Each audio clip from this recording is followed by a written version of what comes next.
जय जवान जय किसान जय बलराम। आज की खबर में आप देखने वाले हैं भाइयों कि आज आखिर इस खबर में क्या लेके आने वाले हैं हम लोग लेके आए हैं क्या कहा मोहन सरकार ने।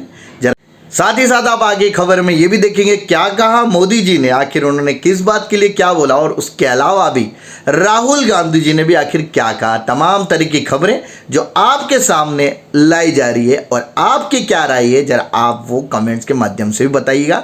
लेकिन हाँ, मेरा आपसे यही बोलना है, अपनी भाषा का इस्तेमाल सही तरीके से कीजिएगा। अपनी पार्टी आपकी हो, जो पक्ष चाहे विपक्ष जो भी हो, मैं एक स्वतंत्र मीडिया की तरह कार्य कर रहा हूँ। कोई भी किसान या कोई भी व्यक्ति यह ना समझे मैं किसी पार्टी का समर्थन कर रहा हूँ, कुछ भी नहीं ऐसा। मैं सिर्फ और सिर्फ आपके सामने आखिर हमारे देश में, आखिर हमारे राज्य में या हमारे अलग अलग राज्यों में चल क्या रहा हो, तमाम तरह की चीज़ें आपके सामने ला रहा हूँ और उसमें आपका क्या ओपिनियन है वो आप ज़रूर बताइएगा। आप वो भी देखिए किसान भाइयों के लिए क्या कहा। बाकी और भी तमाम जो अलग अलग पार्टियाँ हैं, चाहे बीजेपी हो चाहे कांग्रेस हो, सब ने अपनी अपनी बात बोली। क्या बात बोली क्या है, वैसे तो देखा जाए तो अभी चल रहा है चुनाव का दौरा और इस दौरे में आपको अलग अलग चीज़ें मिलेगी।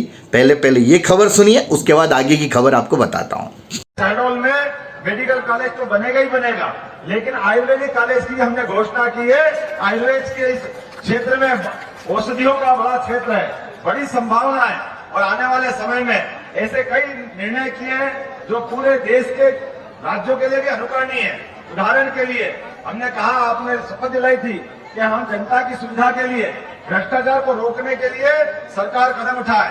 मुझे इस बात की प्रसन्नता है, हमने निर्णय किया है अपने राज्य के अंदर कोई भी अपनी जमीन खरीदेगा बेचेगा तो पटवारी की यहाँ चक्कर नहीं लगाना पड़ेंगे, अपने यहाँ पटवारी नामांकन करके उनके घर पे पहुंचाएंगे।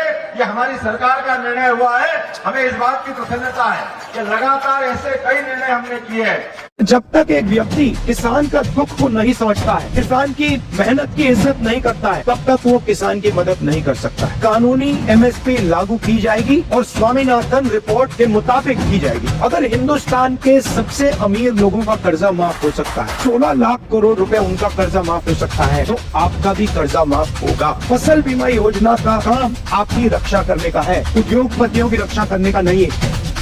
अगर हमारी सरकार आएगी, एक्सपोर्ट इंपोर्ट पॉलिसी से आपकी रक्षा होगी, आपकी प्राइस की रक्षा होगी, आपका जो दाम है एक्सपोर्ट इंपोर्ट पॉलिसी उसकी रक्षा करेगी। पहली बार किसानों पर टैक्स लग रहा है, एक जीएसटी को हम स्टडी करके एक टैक्स देंगे आपको और हमारी पूरी कोशिश होगी कि किसान जीएसटी में ना रहे। हमारे दरवाजे आपके लिए खुले रहे और आपको ये लगेगा कि दिल्ली में किसानों को रक्षा करने वाली सरकार है, किसानों की आवाज को सुनने वाली सरकार है। आजकल ये इंडी गठबंधन वाले और उनके लोग ये झूठ भी फैला रहे हैं कि मोदी तीसरी बार सरकार में आया तो लोकतंत्र और संविधान खतरे में पड़ जाएगा। अभी नितिन जी ने उसका बड़ा जमकर के जवाब दिया है।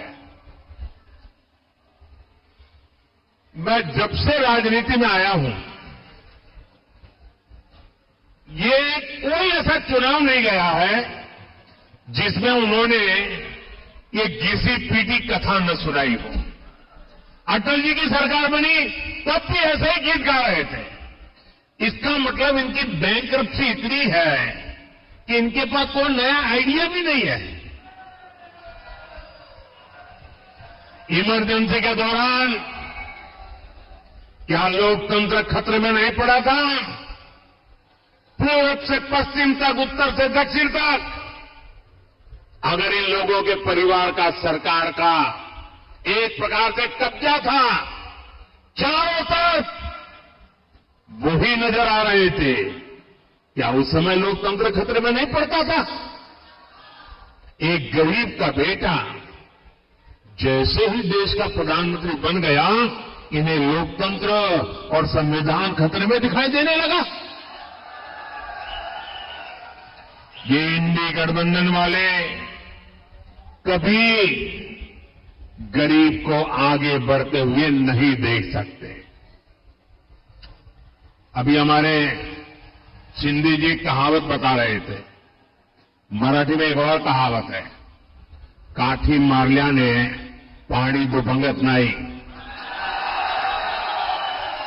यानी पानी में जितनी लाठी मारी जाए, पानी में कभी भेद नहीं हो सकता है।